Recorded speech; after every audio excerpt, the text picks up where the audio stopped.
다들 추석 명절 잘 보내고 계십니까? 네, 맛있는 거 많이 드셨죠? 네, 저도 이번 추석 명절에는 오랜만에 그 갈비찜이라는 걸 좀 먹어봤습니다. 갈비찜을 먹었는데 저희 동서가 처제 남편이 이번에 갈비찜을 해와가지고 갈비찜 아주 맛있게 먹었습니다. 일단 갈비찜을 보니까 외관상에 고기의 빛깔이 아주 좋았습니다. 제가 한 입 깨물어 먹어봤을 때 안에도 잘 익었고 아주 야들야들하게 맛있게 잘 먹었습니다. 또 고기랑 함께 들어간 감자랑 무도 간이 너무 잘 돼가지고 정말 맛있더라고요. 감자랑 무만 먹었는데도 밥 다 먹을 정도로 아주 맛있게 먹었습니다. 그리고 양이 엄청 많았습니다. 양이 정말 많아서 제가 배 부를 때까지 먹었습니다. 그 먹는 마지막 즈음에는 정말 만족함이 느껴질 정도로 많이 먹었는데 한편으로는 이런 생각이 좀 들더라고요. 조금 더 먹을 수 있지 않을까? 저도 모르게 이거 너무 맛있는데 오늘 이 맛이 아니면 또 없어질 맛인데 이거 조금 더 먹을 수 있지 않을까? 이렇게 이런 생각이 조금 들더라고요. 배가 부른데 너무 맛있으니까 계속 먹을 수 있지 않을까라는 생각이 좀 들었습니다. 하지만 여기서 더 먹으면 배탈 날 것을 잘 알고 있기 때문에 경험상 잘 알고 있기 때문에 거기서 멈췄고 이제는 내가 식탐을 좀 조절할 수 있지 않았나라는 생각을 좀 했습니다. 또 식탐하니까 이 사람의 욕망의 근원에는 참 그 갖고 싶어하는 마음, 그 소유욕이 정말 강하지 않나라는 생각을 좀 했습니다. 제가 몇 년 전 봤던 한 게임기 광고가 생각이 났는데요. 이 게임기가 참 시리즈가 많이 나왔더라고요. 그때 당시에 네 번째 시리즈였습니다. 그래서 광고 내내 사라는 말을 계속하는 겁니다. 시리즈 네 번째라고 사. 그 마치 그 목소리가 그 게임기를 사라고 저를 이렇게 예, 좀 종용하는 것 같았습니다. 그래서 그 광고 내내 이 게임기를 사는 게 이 사람으로 참 만족감을 주고 큰 의미가 있다고 말하는 메시지가 계속 던져지는 것 같았습니다. 그리고 마지막에 그 광고 문구가 있었는데 이 한 줄이 정말 인상 깊었습니다. 이렇게 써 있었는데요. 유부남들이여 허락보다 용서가 쉽다. 참 자극적이고 재미를 위해 만든 광고지만 사람들의 욕망이 더 소유하라고 말하는 것 같아서 좀 안타깝기도 했고 참 재밌기도 했습니다. 이 세상을 살아가는 가치는 소유했을 때, 그것들을 가졌을 때 의미가 있다고 말합니다.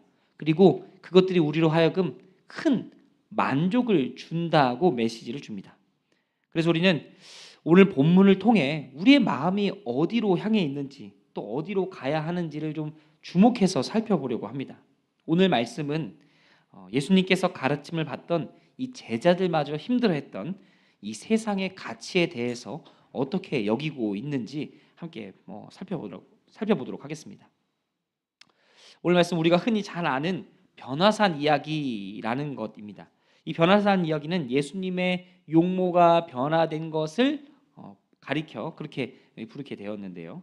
이 이야기는 공관복음, 마태, 마가, 누가복음에 동일하게 기록되어 있는 내용이며 기록상 약간의 차이는 있을 수 있지만 그 사건을 보고 마태, 마가, 누가가 각각 관점에서 기록한 내용입니다. 변화산 이야기를 몇 가지 특징이 있는데 내용성으로 볼 때는 첫 번째 예수님의 외형적인 변화가 있었다라는 것, 두 번째는 예수님과 함께한 제자들이 예수님과 모세, 엘리야가 이야기하는 것을 본 것, 그리고 세 번째는 구름 속에서 예수님을 향해 이는 내 아들이니 그의 말을 들으라라는 음성을 보았다는 점으로 볼 수 있습니다. 또 성경의 문맥상 흐름상 볼 때에는 이 변화산 이야기를 중심으로 앞에는 우리가 잘 알고 있는 오병이어 이야기와 또 베드로의 고백, 예수님의 죽음과 부활을 언급하신 내용이 나와 있고 또 이 변화산 이야기 뒷부분에는 귀신 들린 아이를 고쳐주시고 죽음과 부활에 대해서 이르신 것, 두 번째로 이르신 게 기록되어 있습니다. 이렇게 앞뒤 문맥을 보니까 예수님의 죽음과 부활 사이에 이 변화산 이야기가 끼어 있다는 것을 봤을 때 예수님께서는 자신의 사명을 향해 하나님의 때를 향해 끊임없이 가고 있음을 잘 볼 수 있습니다. 그리고 오늘은 예수님보다는 그 사이에 있는 이 제자들의 모습을 베드로와 안드레 그리고 요한에 주목해서 좀 이야기 흐름을 좀 살펴보려고 합니다. 예수님은 자신의 죽음과 부활에 대해서 이르신 후 제자들과 함께 산에 오르셨습니다. 예수님께서는 사역을 감당하시기 전에 항상 하나님과 독대하는 시간, 기도하는 시간을 가지셨죠. 예수님께서는 기도하기 위해 제자 중에서 베드로와 요한과 야고보를 데리고 산에 오르셨습니다. 그리고 그곳에서 제자들은 특별한 경험을 하게 됩니다. 예수님께서 기도하실 때 그 용모가 변화되셨고 예수님이 입고 계신 옷이 휘어져서 광채가 났다고 말합니다. 여기서 옷이 휘어지고 광채가 났다라는 말을 마가복음에서는 이렇게 기록하는데요. 제가 읽어드리겠습니다. 그 옷이 광채가 나며 세상에서 빨래하는 자가 그렇게 희게할 수 없을 만큼 휘어졌더라. 이 성경에 빨래에 대한 이야기가 몇 개 나오는데 보면 빨래를 위해서 비누나 표백제가 사용되었다는 것도 알 수 있고 세탁을 하는 빨래터가 있었다는 것도 알 수 있습니다. 옷의 때를 빼고 선명하게 하기 위해서 이 비누나 표백제를 사용했는데 예레미야나 말라기에는 이 표백제를 잿물이라고 표현했습니다. 번역했습니다. 여기서 말한 이 잿물은 히브리어 단어로 네테르라고 쓰여 있는데 실제로 잿물은 아니고 알칼리성을 띤 어떤 광물을 가리킵니다. 이를 물에 넣으면 거품이 나고 빨래를 할 수 있을 정도로 만들어 준다고 합니다. 또 옷을 깨끗하게 빨기 위해서 표백제를 사용해야 했는데 그런 과정을 거쳐서 나온 옷은 분명히 깨끗했겠죠. 사람들이 입을 만큼 아주 깨끗했을 겁니다. 근데 그런 옷이 비교할 수 없을 정도로 예수님의 옷이 깨끗했다라는 것을 이 마가는 표현한 것이죠. 요즘 말로 말하면 이 세상 깨끗함이 아닌 거죠. 이런 표현법을 사용한 이유는 아마도 이 유대인들이 갖고 있는 생각 속에서 예레미야서나 말라기에 표현된 처럼 이 표백제가 갖는 특징 때문인 것 같습니다. 예레미야서에선 죄에 대한 부분을 언급할 때 이 표백제에 대한 부분을 사용하고 있기 때문에 그렇지 않은가 싶습니다. 예레미야 22장 22절에 이렇게 기록되어 있는데요. 주 여호와의 말씀이니라 내가 잿물로 스스로 씻으며 내가 많은 비누를 쓸지라도 내 죄악이 내 앞에서 그대로 있으리니라고 말합니다. 이 사람의 죄의 문제를 스스로 해결할 수 없다는 것을 하나님께서 지적하신 것이죠. 옷감을 깨끗하게 해주는 잿물 혹은 비누로 옷은 깨끗하게 할 수 있으나 너에게 있는 죄는 사람의 힘으로 완전히 깨끗하게 할 수 없음을 말씀하신 겁니다. 하지만 오늘 변화산에서 예수님의 옷이 하얗고 광채가 났고 이 세상의 깨끗함이 아니라고 기록하고 있는 것은 예수님께서 처음부터 죄가 없으신 분임을 나타낸 것이고 이는 예수님의 신성이 이 변화산에서 드러난 것으로 해석됩니다. 제자들은 이것을 본 것이죠. 이것을 눈앞에서 목도했고 흔히 말하는 극도의 선에 노출된 겁니다. 이 세상에 존재할 수 없는 가장 선함에 노출된 제자들은 그 심정을 말할 수 없었습니다. 그래서 그들은 자신이 무슨 말을 하는지도 모른 채 그곳에 머물고 싶다는 강한 충동을 느꼈고 그 표현이 오늘 베드로의 고백으로 나타난 거죠. 누가복음 9장 33절인데 제가 읽어드리겠습니다. 두 사람이 떠날 때에 베드로가 예수께 여짜오되 주여 우리가 여기 있는 것이 좋사오니 우리가 초막셋을 짓되 하나는 주를 위하여 하나는 모세를 위하여 하나는 엘리야를 위하여 하사이다 하되 자기가 하는 말을 자기도 알지 못하더라. 베드로는 예수님과 모세, 엘리야가 말하는 것을 보고 큰 기쁨을 느낍니다. 그래서 그곳에서 함께 머물고 싶다는 이 마음이 든 거죠. 예수님과 그곳에 머물고자 하는 마음에 예수님께 말합니다. 예수님과 모세, 엘리야가 머물 초막은 제자인 자신들이 짓겠다고 말하며 그들 마음 깊숙이 있는 바램을 예수님께 말한 것입니다. 저는 이 본문의 핵심 문장은 33절 가장 마지막에 기록된 자기가 하는 말을 자기도 알지 못하더라에 있다고 해석했습니다. 이 당시 베드로는 이전에 예수님이 행하시던 기적들이나 하신 말씀을 기억하지 못한 상태가 아니었나 싶습니다. 그는 온전히 눈앞에 펼쳐진 놀라운 상황에 집중하게 되었고 그곳에 머물고 싶다는 강한 바람이 생긴 것으로 보입니다. 그래서 예수님과 모세, 엘리야가 머물 곳을 만들려는 생각까지 이르게 된 거죠.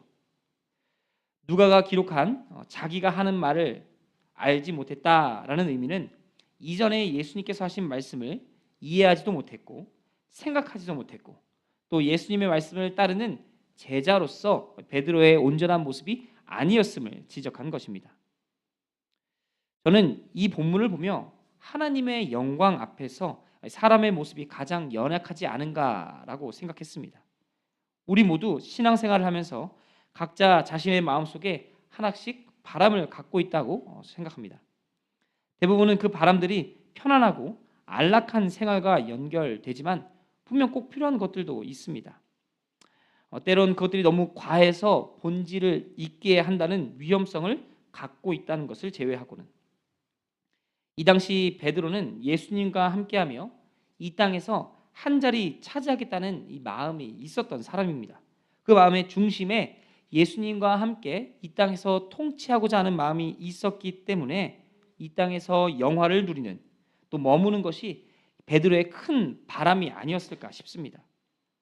예수님과 함께하면 하나님 나라에 대해서 자세히 듣기도 하고 이 땅에서 예수님 펼치시는 기적 아래 평안하고 만족할 만한 삶을 살 것 같았기에 그는 예수님을 존경하고 선망함과 동시에 안정된 삶을 바랬을 거라고 생각합니다. 하지만 진정 예수님이 바라는 것은 잘 보지 못하는 안타까운 모습도 보여줍니다. 예수님이 바로 전에 이르신 죽음과 이 부활이 실제 일어날 일이 아니라 비유나 표현으로 생각했기에 아니 예수님의 죽음은 상상도 할 수 없었기 때문에 무의식 중에 이것들을 놓친 게 아닌가 싶습니다. 그래서 자신의 바람에 예수님을 넣어 만족을 느끼려고 했던 것이죠. 이 베드로의 부지중 요청은 그가 생각하는 가치에 집중해서 생겨났습니다. 그는 예수님과 함께 하고 싶어 했고 그 마음이 오히려 하나님의 계획을 넘어서서 자신의 바람을 투영한 일로 보이게 됩니다. 우리가 하나님의 계획 안에서 나의 계획과 바람을 강하게 주장하는 것이 때로는 방향을 잃을 수 있다는 것으로 보입니다. 나의 바람이 하나님의 뜻을 넘어가지 않을 때 나에게 가장 큰 만족을 준다는 것을 우리는 꼭 기억해야 할 것입니다. 두 번째로 주목할 부분은 이 제자들이 가진 인지 혹은 이해의 부분입니다. 제자들은 예수님께서 기도하러 산에 오르실 때 동행했지만 무엇을 위해 왜 산에 오르시는지는 잘 몰랐습니다. 그래서 그들은 스승을 보필하기 위해 길을 따라 나섭니다. 예수님께서 기도하실 때 그들은 자고 있었고 눈을 떴을 때는 놀라운 광경을 목격합니다. 수제자라 불리던 베드로가 나서 예수님과 모세 그리고 엘리야를 위해 초막을 짓겠다고 말하지만 그는 자신이 무엇을 말하는지조차 모르는 상태였습니다. 제자들은 무엇이 예수님의 뜻인지 하나님의 계획인지 몰랐던 것이죠. 예수님께서 모세와 엘리야를 만나서 하신 말씀이 무엇입니까? 31절을 보겠습니다. 영광 중에 나타나서 장차 예수께서 예루살렘에서 별세하실 것을 말할세. 예수님께서 장차 예루살렘에 입성하실 것이고 그곳에서 죽음을 맞이하게 될 것이라는 이 말씀을 하셨지만 제자들의 관심은 오직 예수님과 함께한 엘리야 그리고 모세에게 있었습니다. 그들은 이곳에서 함께 통치할 그 나라만 꿈꾸고 있었다는 거죠. 하나님이 모든 것을 다 보이시는 것은 아니지만 우리가 알 수 있도록 중간중간에 힌트를 주시며 하나님의 길로 따라갈 수 있도록 인도해 주십니다. 하지만 여전히 그 길을 깨닫지 못하는 이해하지 못하는 제자들은 하나님께서 그들이 이해할 수 있을 정도로 보여주시고 나타내 주십니다. 그 뒤에 이어서 하나님께서는 구름으로 임재하셔서 그곳에 있는 제자들의 생각을 깨워주시고 무엇에 집중해야 하는지 말씀해 주십니다. 35절을 보시면 구름 속에서 소리가 나서 이르되 이는 나의 아들 곧 택함을 받은 자니 너희는 그의 말을 들으라 하고, 앞서 34절에선 갑작스럽게 구름이 산을 덮습니다. 그리고 제자들은 두려움에 휩싸입니다. 자신들이 알 수 없고 통제할 수 없는 이 기이한 현상에 어쩔 줄 몰라 한 것이죠. 그리곤 두려움에 떠는 그들을 향해 하나님은 음성으로 말씀해 주십니다. 그의 말을 들으라. 이 음성은 그들이 무엇을 해야 하는지 말해주는 나침반과 같았습니다. 제자들이 해야 할 것은 자신들의 바람을 예수님께 투영하는 것이 아니라 예수님의 말을 듣고 행하는 것이라는 거죠. 이런 부분에서 사람들이 가장 힘들어하는 부분이 듣는 게 아닌가 싶습니다. 특히나 인생을 오래 사신 분들일수록 이 나만의 방법을 고집하는 경우가 종종 생깁니다. 살아온 환경이나 조건들에 따라 삶을 이해하는 방식이 다르고 경험을 통해 얻어진 지식들은 이 나라는 존재를 만들어가는 기초가 되기 때문입니다. 저 역시 짧은 인생 중에 가장 저를 많이 변화시킨 시간이 있다면 군대에서 군복무한 시간이 아닌가 싶습니다. 가장 큰 영향을 받은 여러 가지 사건들이 있는데 정말 많은 사람들, 진짜 다양한 사람들을 만났다는 점에서 그렇습니다. 갓 20살이 된 청년부터 20대 중후반까지 군입대를 미루다 온 청년들이 있었고, 저보다 먼저 임관한 선배 장교들도 있었고, 또 수많은 부사관들도 있었습니다. 그들과 상하 관계를 통해 임무를 수행하면서 겪은 다양한 상황들도 있었죠. 그중에 한 기억이 저의 생각을 크게 바꿔놓는 경험이 있었습니다. 저는 장교로 임관하고 보병학교라는 곳에서 장교로서 군지식과 지휘 방법들을 교육받았습니다. 그 당시 학교에서는 장교로서의 기본 예절이나 품위, 이 마음가짐에 대한 이야기를 되게 많이 했는데 그 시간들을 통해서 아마 저도 세뇌받지 않았나 싶었습니다. 가령 장교는 부대를 책임지는 지휘관 혹은 참모로서 역할을 다해야 된다, 이런 이야기들이 아마 중압감으로 많이 작용했던 것 같습니다. 이런 것과는 달리 책임감과 의무를 중시했던 내용들이 굉장히 많았기 때문에 부대에 처음 가자마자 어떻게 해야 군 기강을 바로잡을 수 있을까를 고민했던 것 같습니다.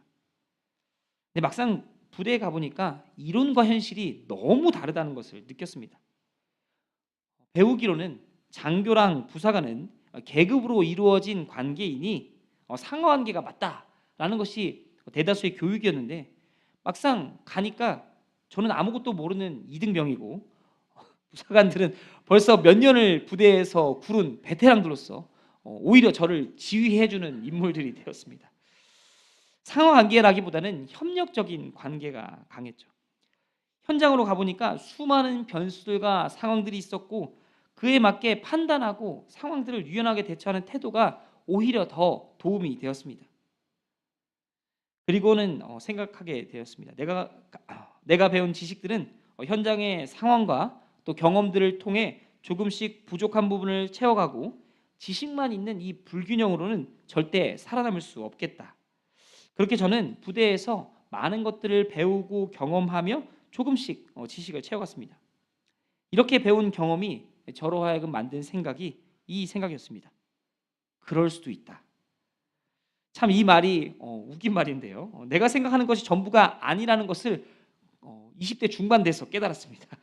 사람마다 다 사정이 있고 상황이 다르다고 느낀 게 그때가 처음이었던 것 같습니다.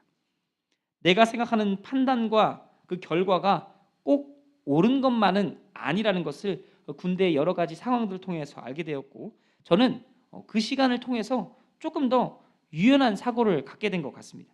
이 삶을 대하는 자세에 대해서는 가능성을 열어두는 사람이 된 것 같았습니다. 아마 그 시간이 없었다면 저는 생각보다 지금보다 더 독단적이고 저만 생각하는 사람이 아니었을까 싶습니다.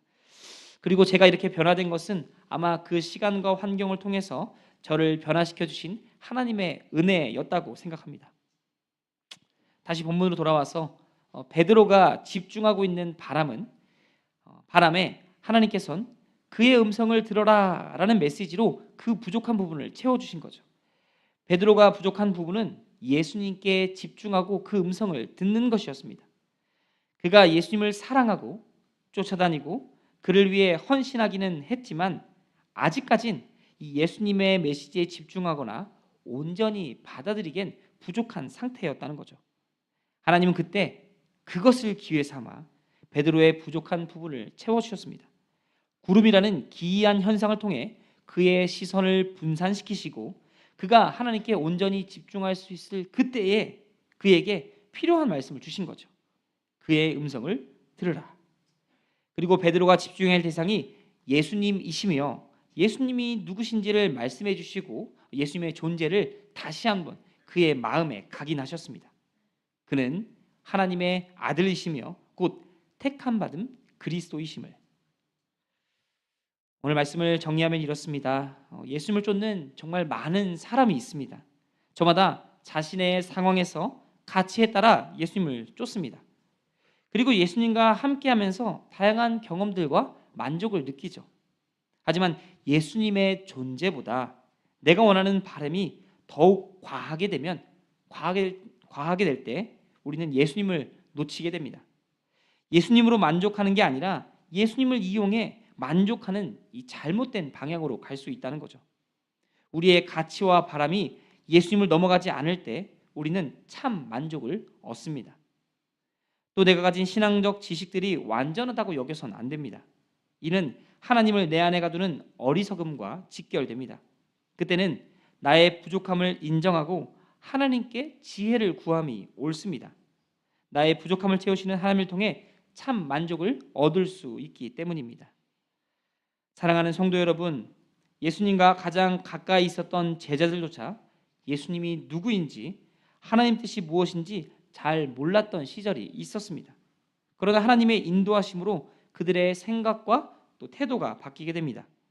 우리는 이 점을 본받아 성도로서 한 단계 성장하는 계기가 있기를 바랍니다. 나의 가치를 내려놓을 때 오직 예수님 한 분으로 만족하는 은혜가, 또 나의 부족함을 인정하고 하나님께 나아갈 때 하나님께서 채우신 그 은혜가 대강교회 모든 성도님들에게 있기를 간절히 소원합니다. 기도하겠습니다.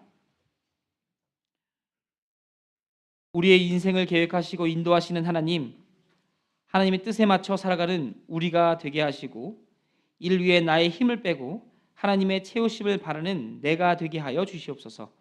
나의 생각과 가치를 하나님보다 더 주장하지 않게 하시고 하나님 앞에서 나를 돌아보며 겸손하고 연약함을 인정하는 내가 되게 하여 주시옵소서. 우리 구주 예수 그리스도의 이름으로 기도드립니다. 아멘.